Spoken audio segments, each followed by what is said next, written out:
உயிரியல் அவசர நிலைகள் குறித்த பயிற்சித் தொகுதிக்கு உங்களை வரவேற்கிறோம்.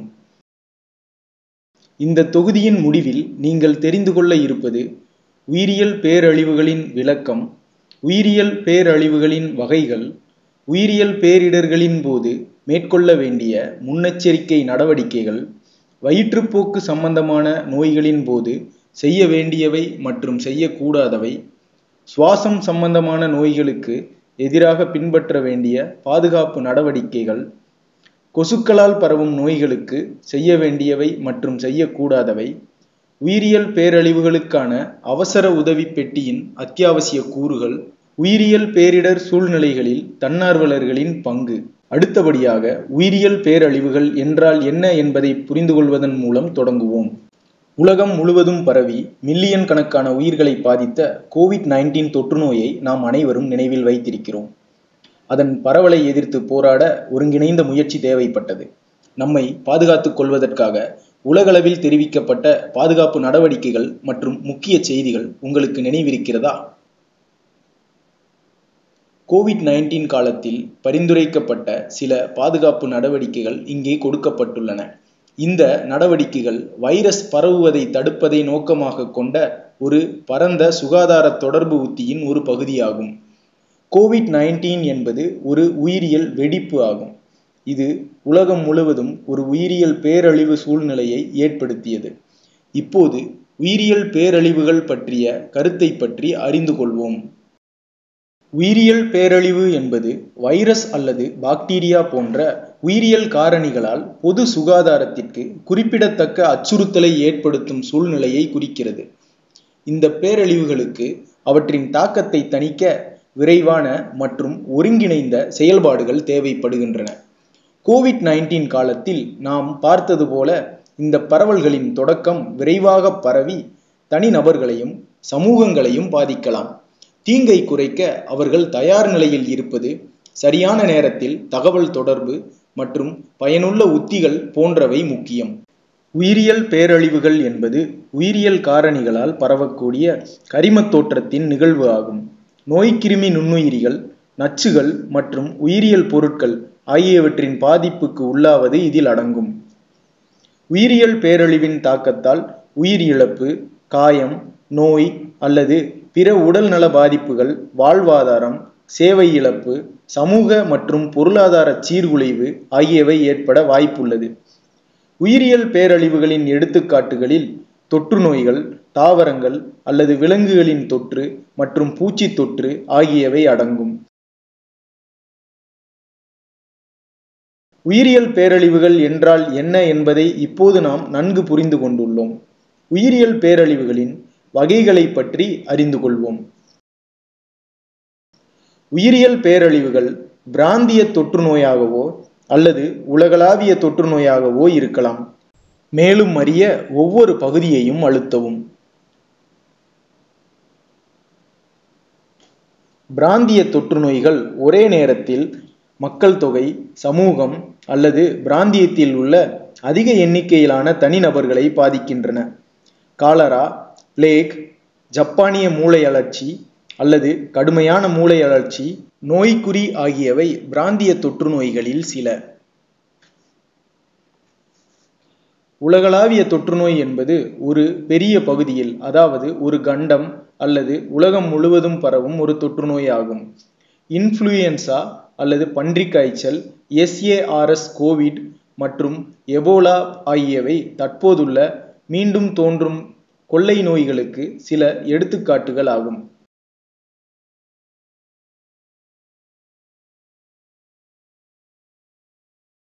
உயிரியல் பேரிடர்களின் போது நாம் எடுக்க வேண்டிய தடுப்பு நடவடிக்கைகள் பற்றி இப்போது தெரிந்து கொள்வோம்.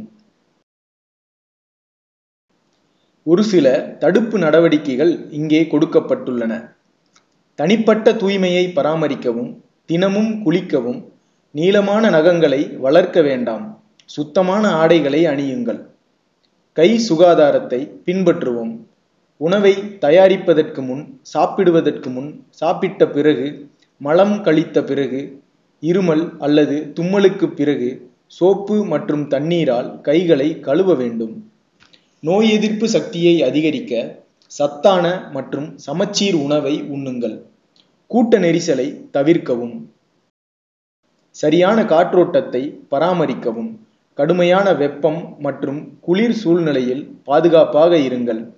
அக்கம்பக்கத்தில் ஏதேனும் மோசமான சுகாதார நிலைமைகள் இருந்தால் கவனமாக இருங்கள். மருத்துவ காப்பீட்டு திட்டத்தில் சேரவும். முதலுதவி மற்றும் CPR பயிற்சியை எடுத்துக்கொள்ளுங்கள். விவாதிக்கப்பட்டபடி உயிரியல் பேரழிவுகளின் போது கை கழுவுதல் அடிப்படை தடுப்பு நடவடிக்கைகளில் ஒன்றாகும். நல்ல சுகாதாரத்தை பேணுவதற்கும் கிருமிகள் பரவாமல் தடுப்பதற்கும் முறையான கை கழுவுதல் ஒரு முக்கியமான நடைமுறையாகும். சரியான கை கழுவுதல் நுட்பத்தை பற்றி அறிந்து கொள்வோம். பயனுள்ள வகையில் கைகளை கழுவுவதற்கு 7 எளிய வழிமுறைகளை பின்பற்றவும். சுத்தமான ஓடும் நீரில் உங்கள் கைகளை நனைக்கவும். சோப்பு அல்லது திரவ கைகழுவி மற்றும் நுரை பயன்படுத்தி கைகளை ஒன்றாக தேய்க்கவும். பிறகு உள்ளங்கைகள் மற்றும் விரல்களை தேய்க்கவும். கைகளின் பின்புறத்தை தேய்க்கவும். விரல்கள் மற்றும் கணுக்களை தேய்க்கவும். கட்டை விரலை தேய்க்கவும். விரல் நுனிகள் மற்றும் உங்கள் நகங்களின் கீழ் தேய்க்கவும். உங்கள் மணிக்கட்டை தேய்க்கவும். அடுத்து சுத்தமான ஓடும் நீரில் கழுவவும். குறைந்தது 20 வினாடிகளுக்கு உங்கள் கைகளை கழுவ வேண்டும். இது ஹாப்பி பர்த்டே என்று 2 முறை பாடுவதற்கு எடுக்கும் நேரத்திற்கு சமம் என்பதை நினைவில் கொள்ளுங்கள். இந்த முழுமையான கை கழுவுதல் நடைமுறையானது உங்களையும் உங்களை சுற்றியுள்ளவர்களையும் நோய்களிலிருந்து பாதுகாக்க உதவுகிறது மற்றும் ஆரோக்கியமான சூழலை மேம்படுத்துகிறது. வயிற்றுப்போக்கு, காலரா போன்ற நோய்களை தவிர்க்க எடுக்க வேண்டிய முன்னெச்சரிக்கைகளை பற்றி அடுத்தபடியாக அறிந்து கொள்வோம். காலரா உள்ளிட்ட வயிற்றுப்போக்கு சம்பந்தமான நோய்களை தவிர்ப்பதற்கு செய்ய வேண்டியவை மற்றும் செய்யக்கூடாதவை சிலவற்றை பார்ப்போம். வயிற்றுப்போக்கு சம்பந்தமான நோய்களை சமாளிக்க நீங்கள் கண்டிப்பாக கை சுகாதாரத்தை தொடர்ந்து பராமரிக்கவும். கிருமி நீக்கம் செய்யப்பட்ட பாதுகாப்பான நீரை பயன்படுத்துவதை ஊக்குவிக்கவும். சமூக கிணறுகள் மற்றும் கை பம்புகளில் ப்ளீச்சிங் பவுடரை பயன்படுத்துதல் வேண்டும். அவசர காலங்களில் குறைந்தபட்சம் 15 நிமிடங்களுக்கு கொதிக்க வைத்த குடிநீரை அதே நாளில் குடிக்க பயன்படுத்தவும். முழுமையான சுகாதாரத்திற்காக கை கழுவலின் 7 படிகளை பின்பற்றவும். மூடி வைக்கப்படும் குறுகிய வாய் கொண்ட கொள்கலன்களில் தண்ணீர் சேமிப்பதை ஊக்குவிக்கவும். இறைச்சி, கோழி, முட்டை மற்றும் கடல் உணவுகள் நன்கு சூடாகும் வரை சமைக்கப்படுவதை உறுதி செய்யவும். சமைத்த இறைச்சி மற்றும் கோழியின் நிறமாற்றம் அல்லது துர்நாற்றம் உள்ளதா என சரிபார்க்கவும்.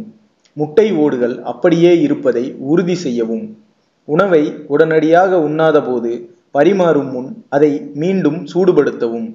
வயிற்றுப்போக்கு ஏற்படும் போது உடனடியாக திரவ உட்கொள்ளலை அதிகரிக்கவும்.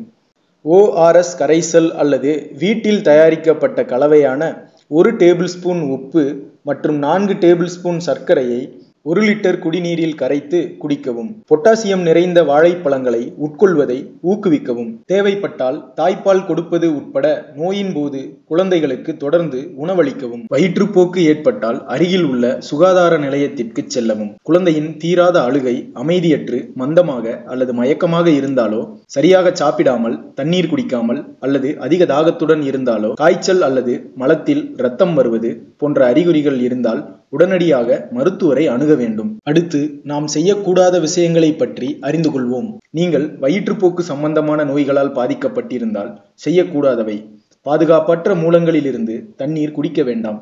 சமைக்காத உணவை உண்ண வேண்டாம். சமைத்த உணவை அறை வெப்பநிலையில் 2 மணி நேரத்திற்கும் மேலாக வைக்க வேண்டாம். விற்பனையாளர்களிடமிருந்து முன்பே வெட்டப்பட்ட பழங்களை சாப்பிட வேண்டாம். திறந்த வெளியில் மலம் கழிக்க வேண்டாம். உங்கள் வீட்டில் எலிகள் மற்றும் ஈக்களை வர அனுமதிக்க வேண்டாம். இப்போது காசநோய், காய்ச்சல், சின்னம்மை மற்றும் மூளை காய்ச்சல் போன்ற சுவாச நோய்களை எதிர்த்து போராடுவதற்கான பல்வேறு நடவடிக்கைகளை பற்றி அறிந்து கொள்வோம். சுவாசம் சம்பந்தமான நோய்களை எதிர்த்து போராட பின்வரும் பாதுகாப்பு நடவடிக்கைகளை பின்பற்ற வேண்டும். சுவாச நோய்க்கான அறிகுறிகளை கொண்ட நபர்களுடன் நெருங்கிய தொடர்பை தவிர்க்கவும். உடல்நிலை சரியில்லாத நபர்கள் வீட்டிலேயே இருக்க வேண்டும் மற்றும் அறிகுறிகள் குறைந்த பிறகு குறைந்தது 24 மணி நேரம் பொது இடங்கள், பள்ளிகள், அலுவலகங்கள் அல்லது வெளியில் செல்வதை தவிர்க்க வேண்டும். வீட்டில் நோய்வாய்ப்பட்டவர்கள் மற்றவர்களிடம் இருந்து தூரத்தை பராமரிக்க வேண்டும். சுவாச சுகாதார பயிற்சி மற்றும் இருமல் தடுப்பு பயிற்சி ஆகியவற்றை செய்யுங்கள்.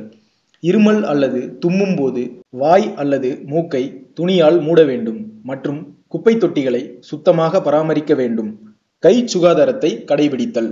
சோப்பு மற்றும் தண்ணீருடன் அடிக்கடி கைகளை கழுவுதல், ஆல்கஹால் சார்ந்த சானிடைசர்கள் அல்லது கிருமிநாசினிகள் கொண்டு கை கழுவ வேண்டும் மற்றும் டிஷ்யூ பேப்பர் அல்லது துண்டை பயன்படுத்தி உங்கள் கைகளை நன்கு உலர்த்தவும்.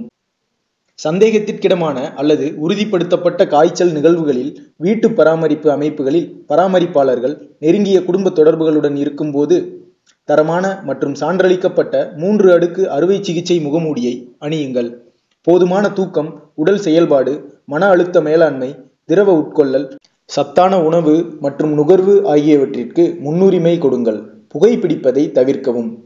சுவாசிப்பதில் சிரமம் அல்லது மூச்சு திணறல் உள்ளவர்கள் அவசரமாக மருத்துவ உதவியை நாட வேண்டும் மற்றும் அருகிலுள்ள மருத்துவமனைக்கு தெரிவிக்க வேண்டும்.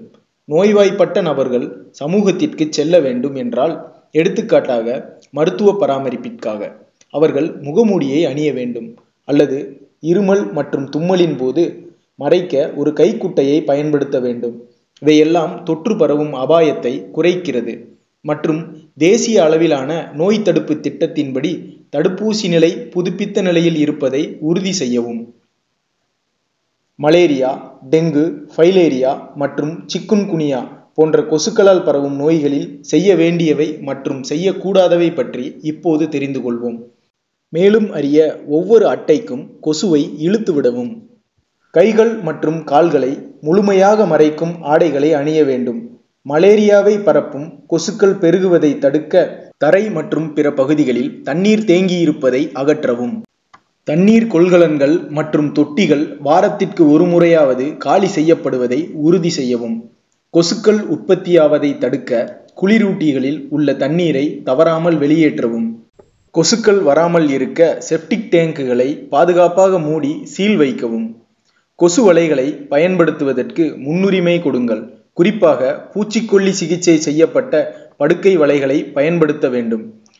கொசுக்களை திறம்பட விரட்ட தூங்கும் முன் கொசு விரட்டிகளை பயன்படுத்துவது நல்லது.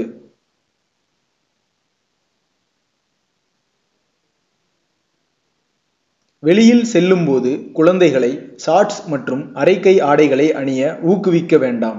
வீடுகளின் அருகில் தண்ணீர் தேங்க அனுமதிக்காதீர்கள். தூக்கி எறியப்பட்ட டயர்கள், டியூப்கள், வெற்று தேங்காய் மட்டைகள், வீட்டு உபயோகப் பொருட்கள் மற்றும் இதர பொருட்கள் போன்றவற்றை தண்ணீர் தேங்கக்கூடிய திறந்த வெளியில் குவிக்க வேண்டாம். கிராமத்தில் கால்நடைகள் குளிக்கும் குளங்களில் நீங்கள் குளிக்க வேண்டாம். உயிரியல் பேரழிவுகளின் போது பயனுள்ளதாக இருக்கும் ஒரு அவசர உதவி பெட்டியை பராமரிப்பது முக்கியம். தொகுப்பில் என்ன சேர்க்கப்பட வேண்டும் என்பதை பற்றி அடுத்து அறிந்து கொள்வோம்.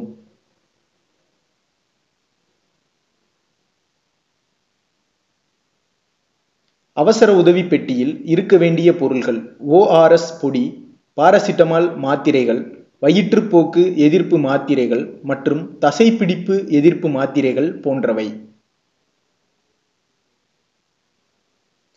உயிரியல் அவசர காலங்களில் தன்னார்வலர்கள் பல வழிகளில் உதவலாம்.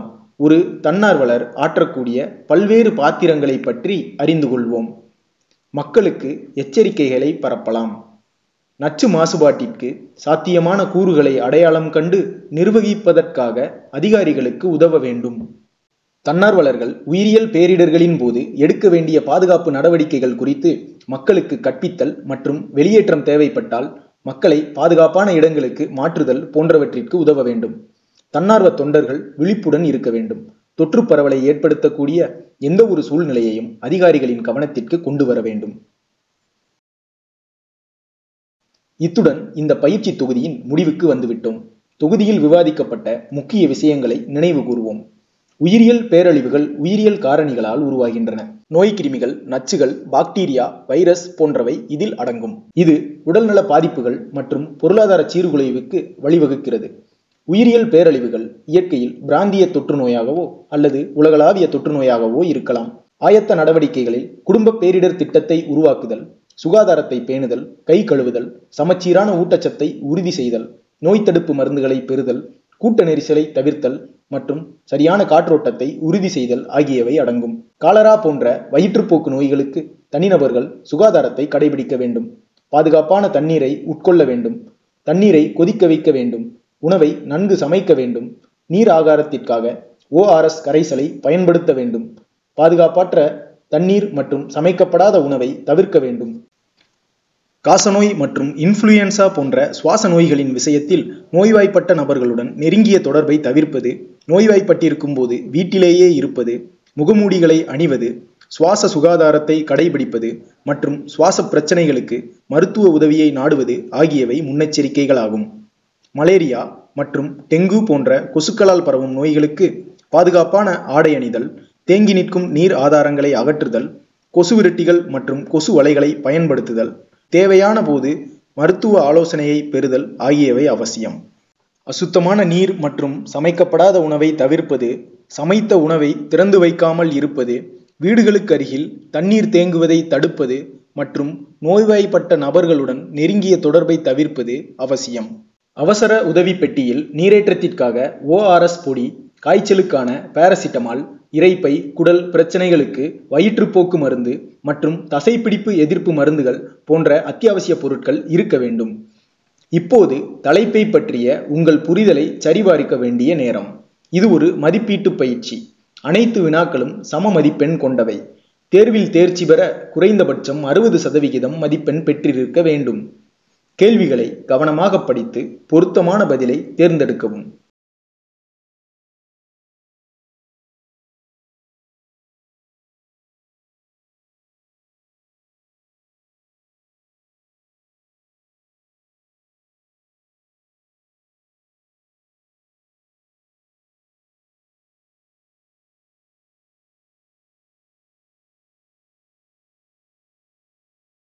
வாழ்த்துக்கள், இந்த பயிற்சி தொகுதியை முடித்துள்ளீர்கள்.